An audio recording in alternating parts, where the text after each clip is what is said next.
கர்நாடக மாநிலத்தைச் சேர்ந்த விவசாயி ஒருவர் கனரா வங்கியில் தான் பெற்ற 50,000 ரூபாய் கடனை அனைத்து தவணைகளுடன் முழுமையாக திருப்பிச் செலுத்தியுள்ளார்.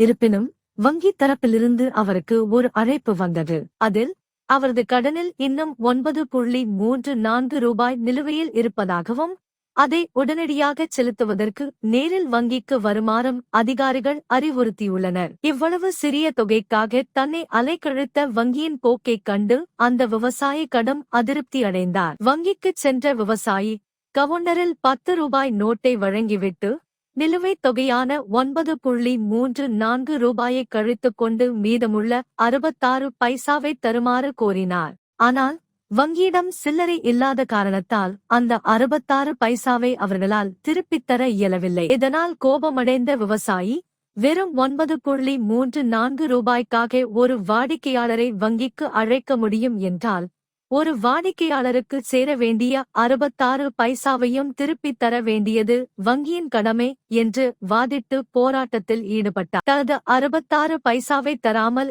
ஏமாற்றுவது சேவை குறைபாடு என்று சுட்டிக்காட்டிய அந்த விவசாயி தற்போது கனரா வங்கிக்கு எதிராக நுகர்வோர் நீதிமன்றத்தில் கன்சியூமர் கோர்ட் மனு தாக்கல் செய்யப்போவதாக எச்சரிக்கை விடுத்துள்ளார். ஒரு சாமானிய மனிதன் தனது உரிமையை நிலைநாட்ட வங்கியுடன் நடத்திய இந்த 66 பைசா போராட்டம் தற்போது சமூக வலைதளங்களில் பலரது கவனத்தை ஈர்த்து வைரலாகி வருகிறது.